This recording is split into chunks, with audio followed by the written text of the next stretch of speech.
Hello everyone, Ivy here. This week's podcast is part of and in honour of Black History Month in the USA.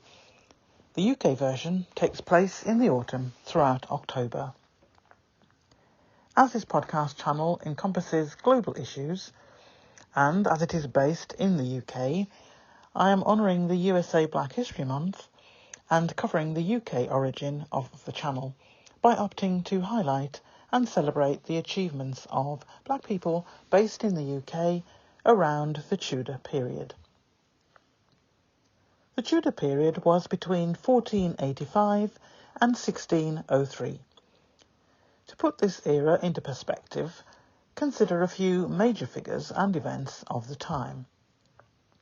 Christopher Columbus was serving up insurmountable destruction on the New World.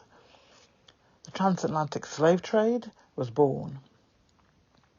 Michelangelo was painting the Sistine Chapel. Henry VIII, doing his thing. Niccolo Machiavelli wrote The Prince and The Art of War, amongst others, and Elizabeth I became Queen. Now we have a clearer idea of the era. Consider this. Tudor England, as it turns out, was not lacking in diversity as we have been led to believe. The conception of black people only settling in Britain during the 20th century, the Windrush being the most highlighted so-called influx, is a complete misrepresentation of our history. From popular culture at least, we know that there are black people in Roman Britain, serving in the army or as slaves. But there are records which show hundreds, possibly 1,000 free black people living and contributing to Tudor society. Yes, black people were living in Tudor England and getting paid, working at many levels of society. The majority were servants, cooks, gardeners, laundrywomen, a respectable profession, but there were others, such as entertainers who could dance and play music for the aristocracy. For the purpose of this podcast, and to try and keep it fairly short, because believe me, it could go on for hours with the information that's there, I'm going to highlight a few characters from that period. The accompanying article has those same individuals in more detail and a number of other people that I couldn't include all of them on the slides.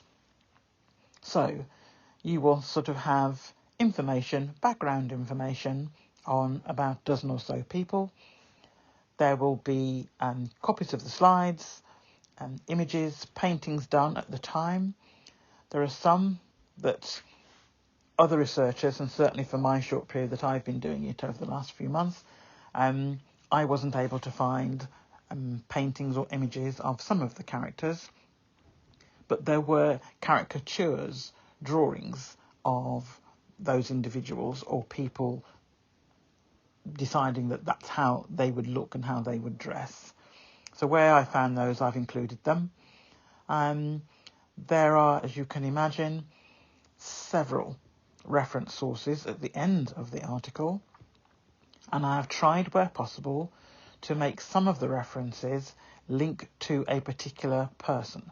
So you have, if you like, quite a substantial amount of information about each individual under that particular reference. There are some reference sources that talk about more than one character, more than one person, and gives, where possible, background information. A lot of this, as you will discover when you go through it, and also if you remember when I did a podcast on it in November last year, a number of historians over quite a few years now have been piecing together little bits of information that they found in a variety of sources, and then by cross-mapping realise it's the same person that they're talking about in some of these bits of information. So when I sort of read out some of these things, it is based on a number of historians coming together and coming to conclusions about the history.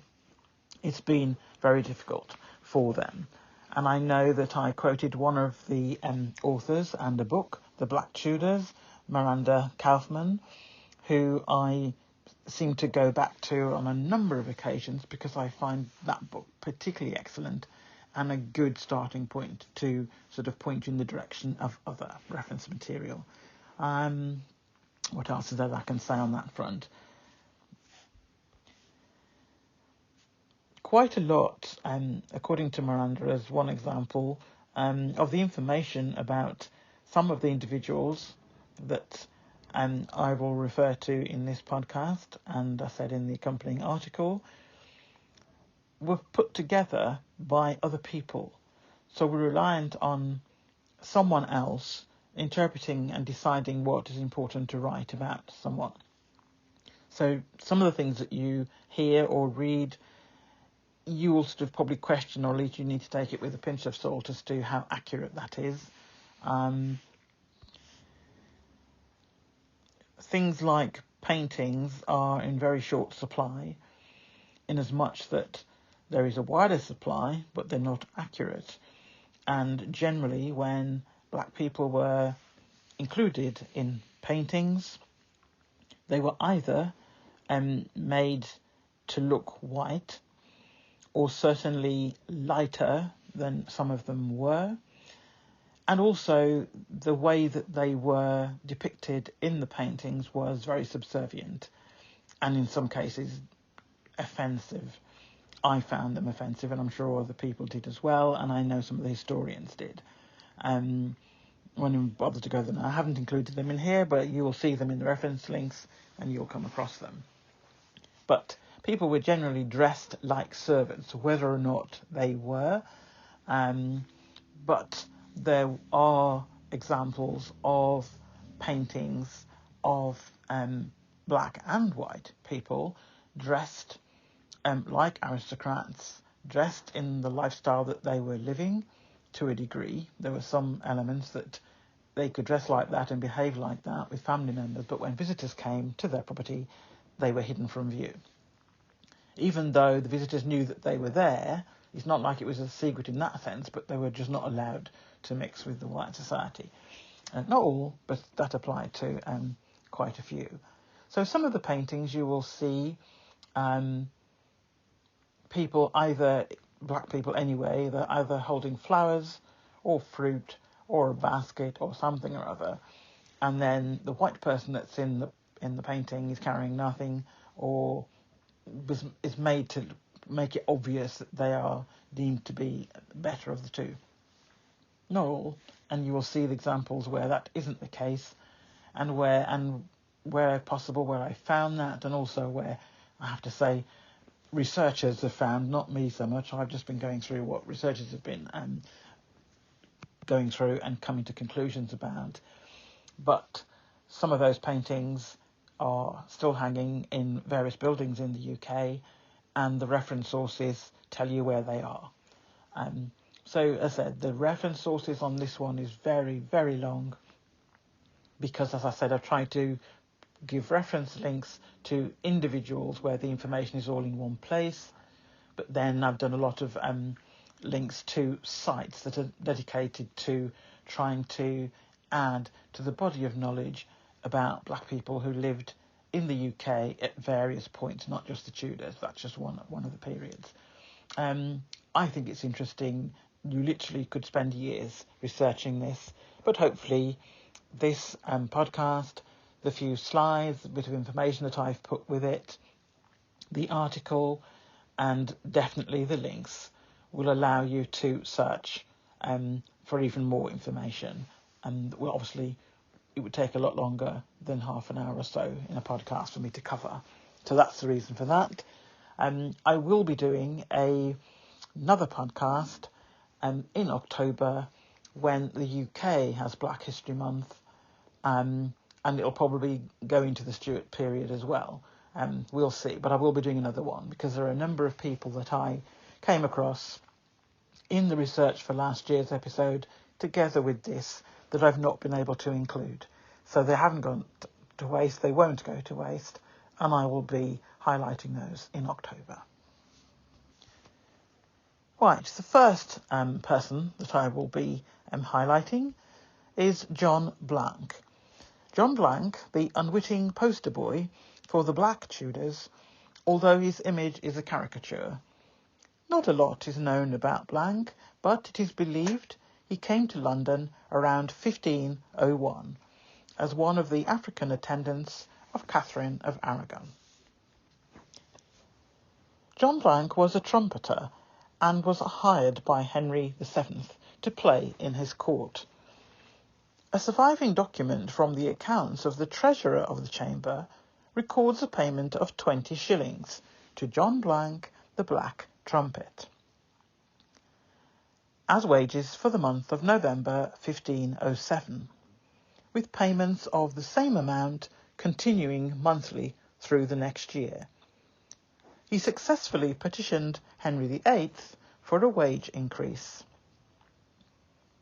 Dr. Sidney Anglo was the first historian to propose that the Black Trumpet in the 1507 court accounts was the same as the black man depicted twice in the 1511 Westminster Tournament roll. He had proposed this in a footnote to his article about the court festivals of Henry VII. The Westminster Tournament roll is an illuminated 60-foot-long manuscript now held by the College of Arms. It recorded the royal procession to the lavish tournament held on the 12th and 13th of February in 1511 to celebrate the birth of a son, Henry, Duke of Cornwall, to Catherine and Henry VIII on New Year's Day 1511.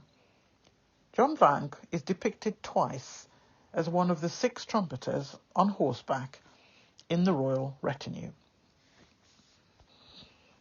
I have included a picture of that manuscript that's referred to here on one of the slides.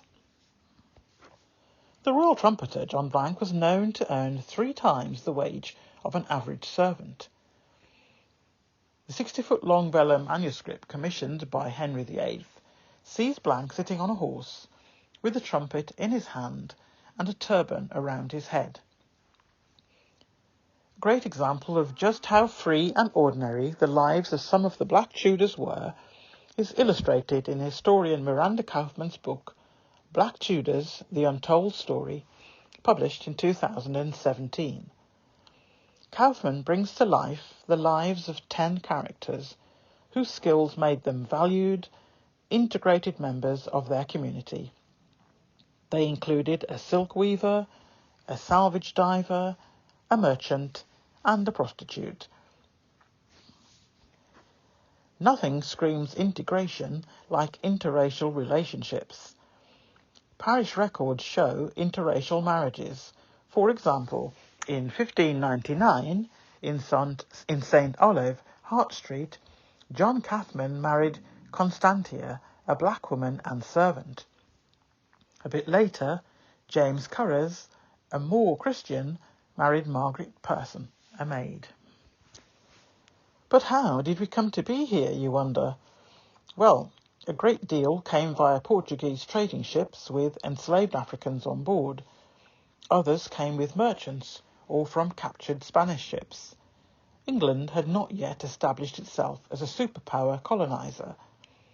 The superpowers of the time were Portugal and Spain.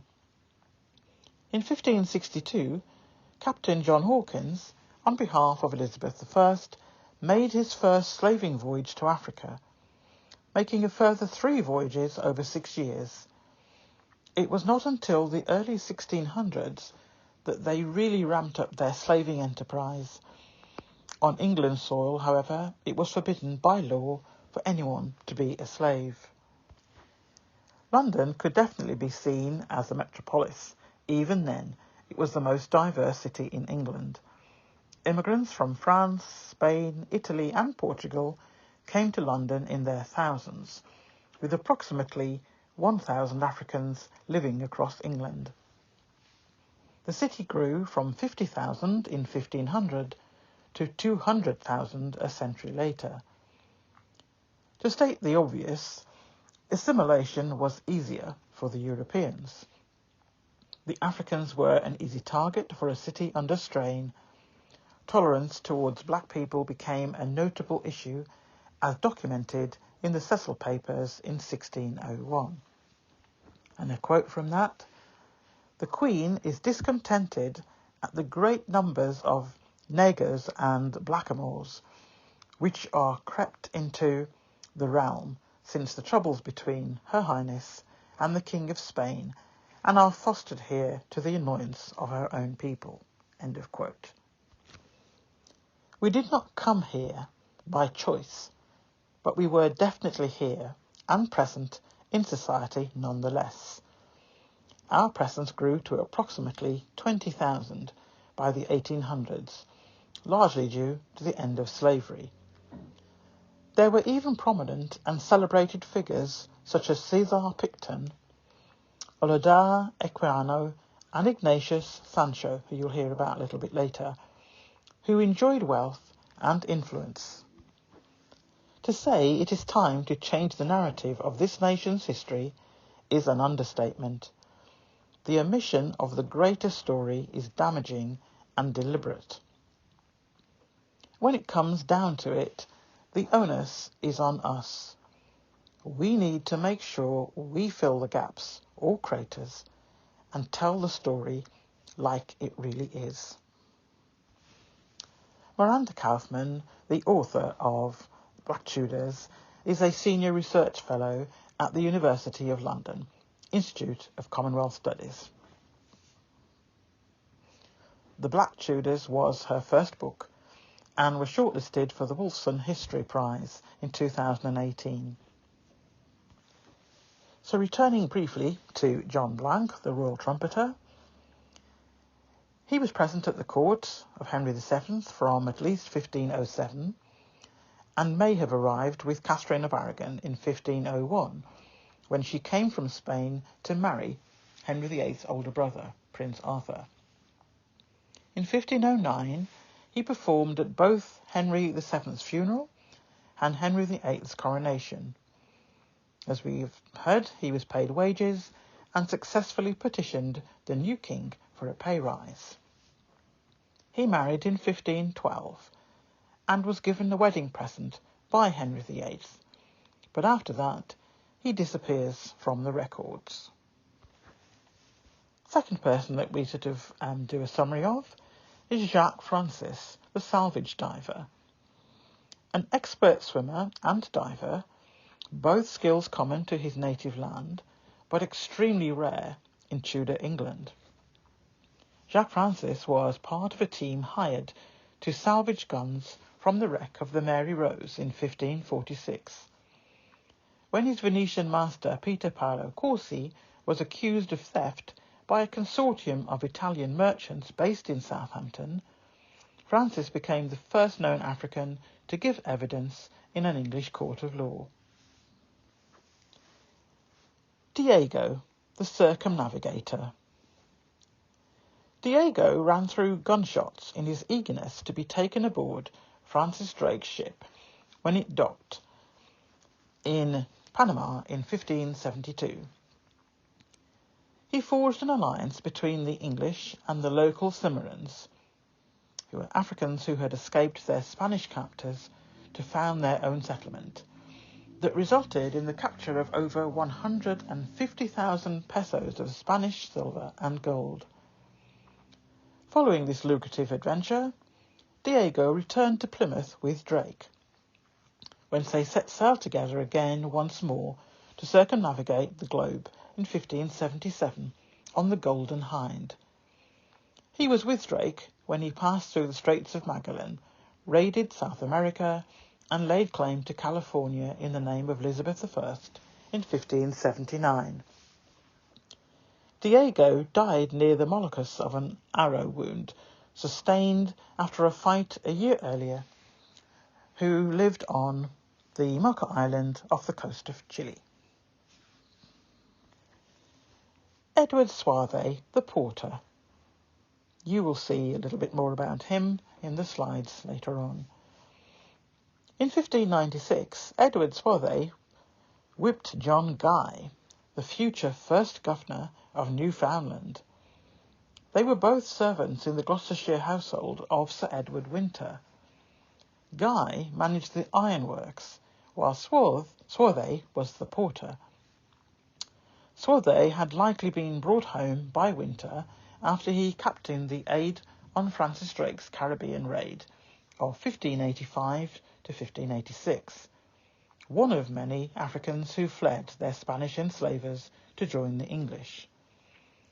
The whipping was just one incident in an ongoing family feud between the Winters and their neighbours the Bucks.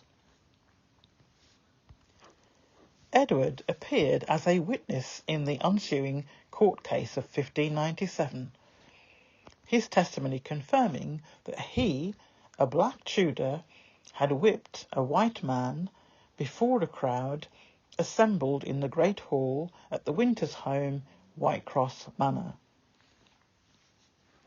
This is a case that I did mention in the podcast last November, and it goes into more detail about how the porter was given instructions by his boss to do what he did, which was unusual for a black man to be given an instruction to whip this white man. And the court case was quite contentious, but in the end, Edward did come out okay. But as I said, there are more details in the podcast and article from November, and there are details given in the reference sources at the end of the article this time around. Next character is Reasonable Black Man, the Silk Weaver. Reasonable Black Man made an independent living as a silk weaver living in Southwark around 1579 to 1592. The silk industry was new to England, but its products were the height of fashion. He had probably arrived in London from the Netherlands, which had both a sizable African population and was a known centre for cloth manufacture. He had a family of at least 3 children, but sadly lost a daughter Jane and a son Edmund to the plague that struck London in 1592. This person is also featured in the slides later on. Maryphyllis, the Moroccan convert. Mary was the daughter of Phyllis of Morisco, a Moroccan basket weaver and shovel maker. She came to London around 1583 to 84, where she became a servant to John Barker, a merchant, and sometime factor for the Earl of Leicester. By the time of her baptism in the summer of 1597, she was working for a seamstress from East Smithfield, named Millicent Porter. Porter died on the 28th of June 1599, but we do not know what became of Phyllis. She was, however, present in London during a period which saw a succession of ambassadors arriving in England from her native land in order to negotiate alliances against the common enemy, Spain. Zeusjacques, the prince of River Sestos. Jacques was a son of King Kadai Beyar, who ruled a kingdom in modern-day Liberia known for its Malagueta pepper, or grains of paradise and ivory. He arrived in England aboard the Abigail in the autumn of 1610 and was baptised in the City of London Church of St Mildred's, Poultry, on New Year's Day 1611.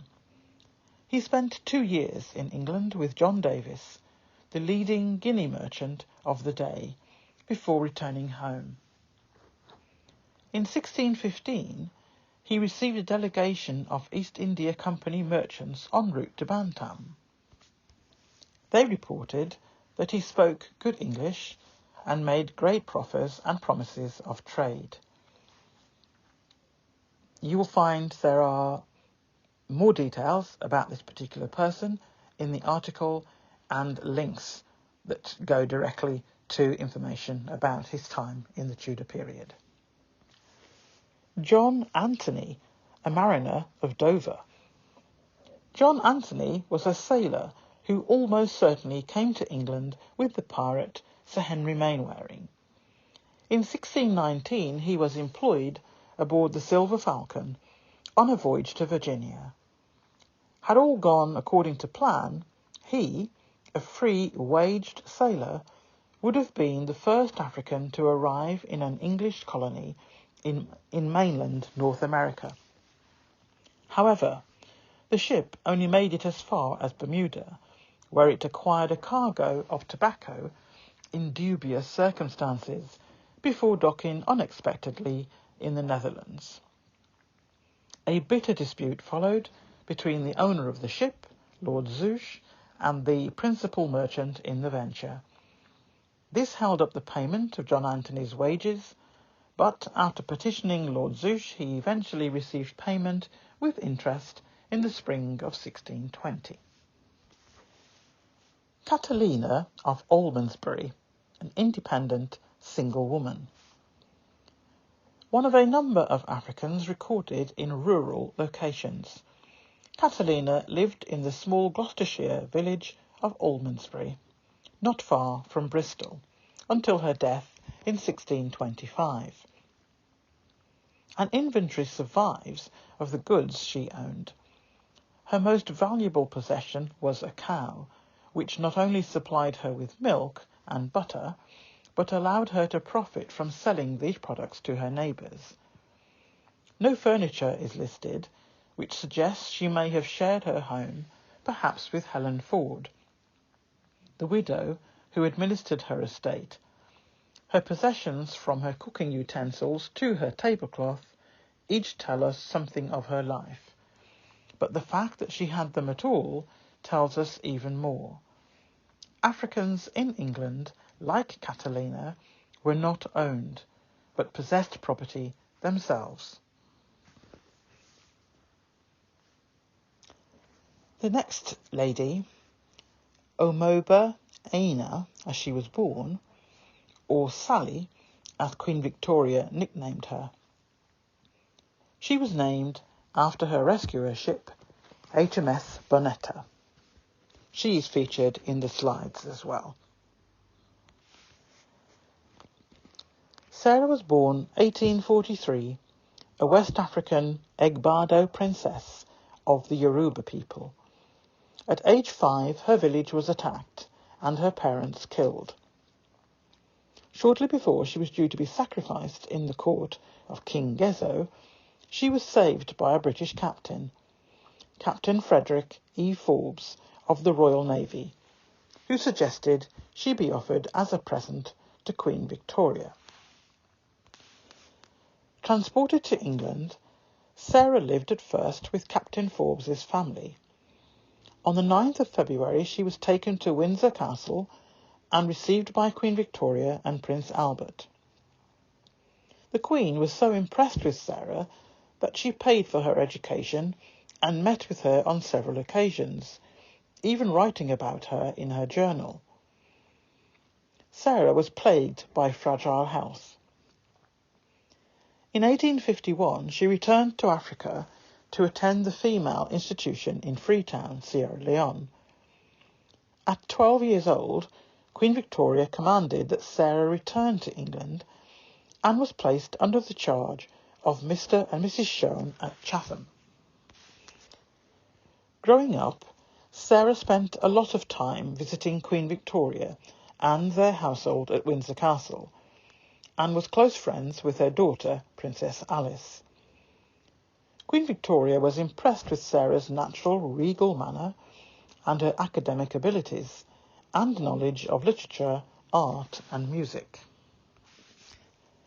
I'd just like to mention here that one of the reference sources, which is a Black history site with Black people working on all of the articles, and one of them said something which touched me, and the more that I looked into the particular story of Sarah Forbes Bonetta, as she was known, I understood what she was getting at.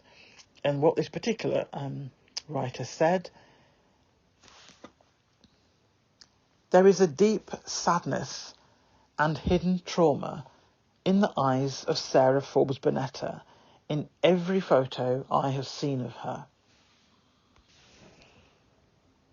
I have included a few photos both in the slides and in the article, and I have to say that even where the occasion is meant to be happy or happier, I agree. Her eyes look very sad, and as if there is a great deal of trauma behind it. In a very modern way, Sarah had a career training as a teacher, so that was one thing she enjoyed. But the Queen made sure she understood that she must marry in order to be maintained in the manner in which she was accustomed. An appropriate suitor was found, Captain James Pinson Labulu Davis, a wealthy Yoruba businessman. Of course, she had to marry someone who was African like her.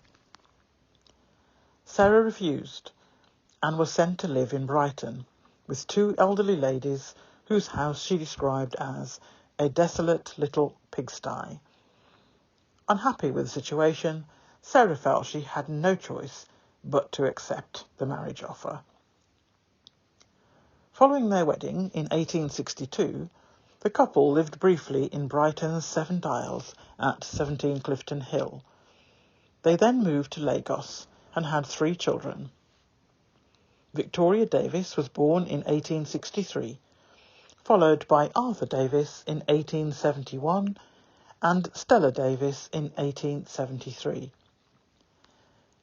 The firstborn was named after Queen Victoria, who was given an annuity by the Queen and continued to visit the royal household throughout her life. Sarah died on the 15th of August 1880 on a Portuguese island in the Atlantic Ocean.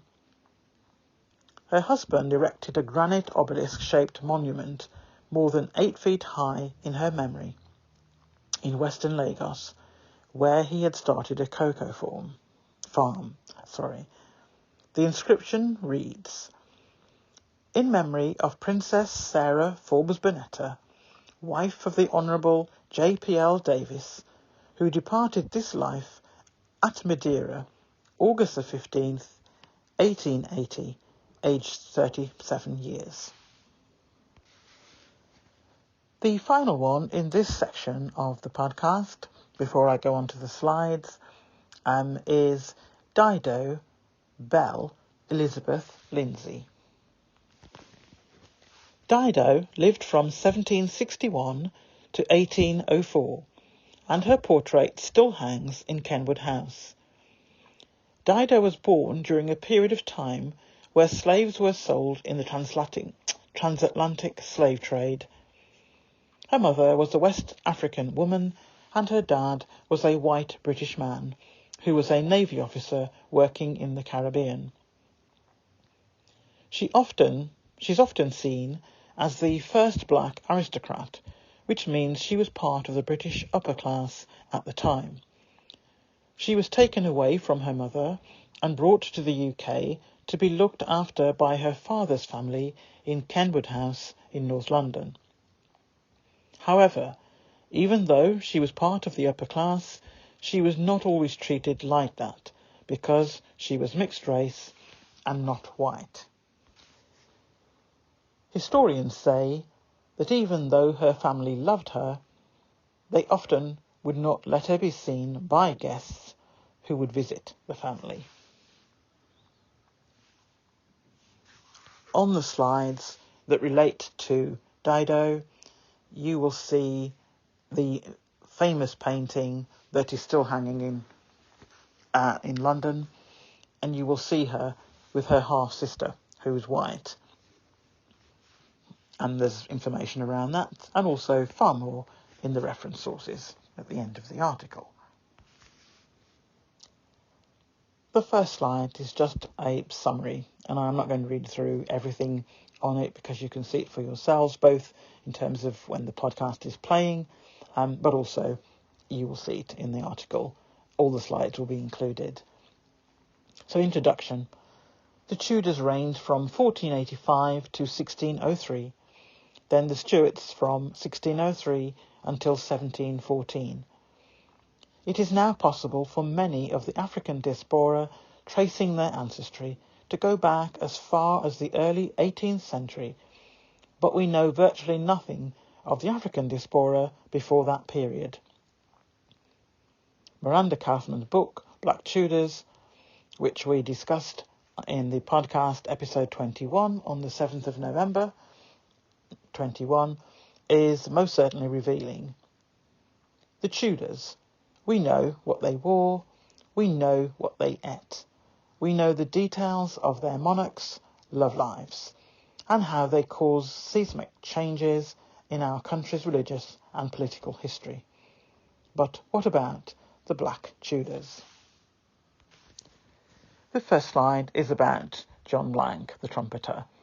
I'm not going to go through all that, as I said, because you can see it for yourselves when it's up on YouTube, but you will see a copy of the manuscript, the 60-foot long one, which depicts a number of musicians on horseback, and you will clearly see John Blank.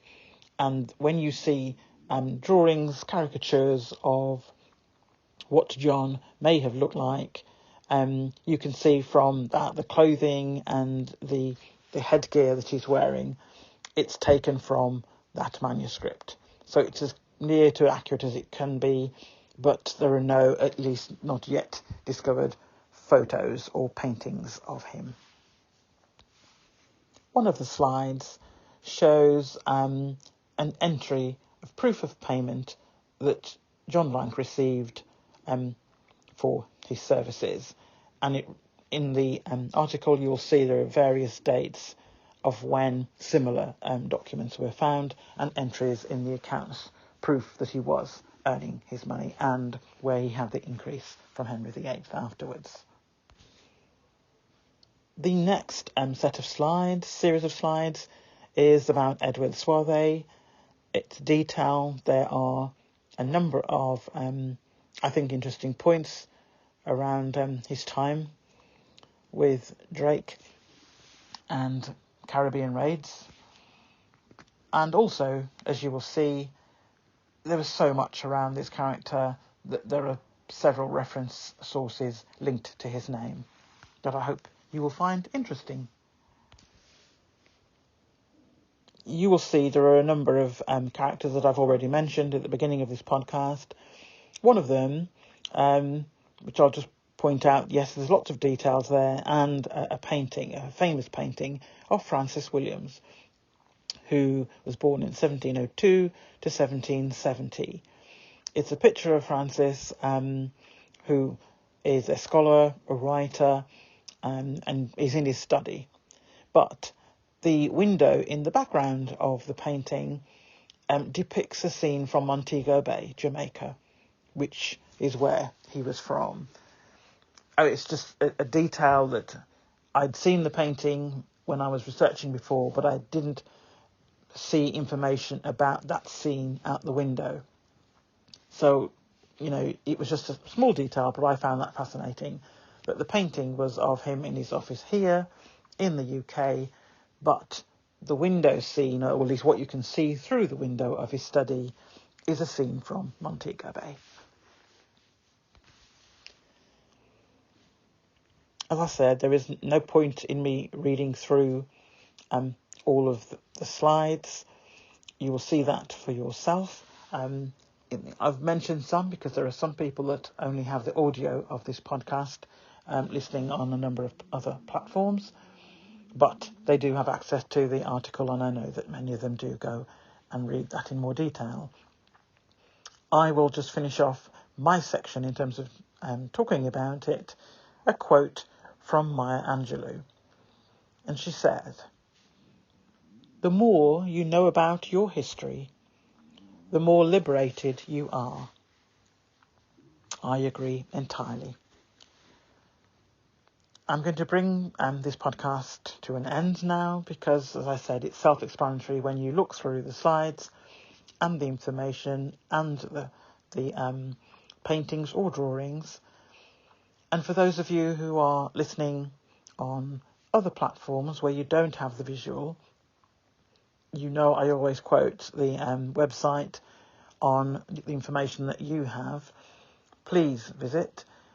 It is well worth it because you will see that the actual visuals, the drawings, the paintings, it's something that I think is, it brings it home to you. Like I said, I knew about that one painting. I didn't take that much attention to the window scene out of the office in the study where the painting was done. But it was just a lovely touch that was put in there. I don't know who's requested that. I assume it was him, but it was a painting that he knew would sort of, stand the test of time, but he would know, and no doubt friends and family over the decades and centuries will know that was a scene from Jamaica, which made him think of home. That's it for now. So the podcast comes to an end. I hope you found that interesting. I think it's important that we keep these names alive and continue to dig, as obviously there are researchers out there, but when we come across things, to add to the body of knowledge there, because all those little pieces come together and form something quite important for future generations. I hope it spurs you to want to look at other people, other aspects of black people that, whether they lived in the UK or any other part of the world, just to find out how they got there and what their life was like. So for this week, it's bye from me, bye from Ivy, bye.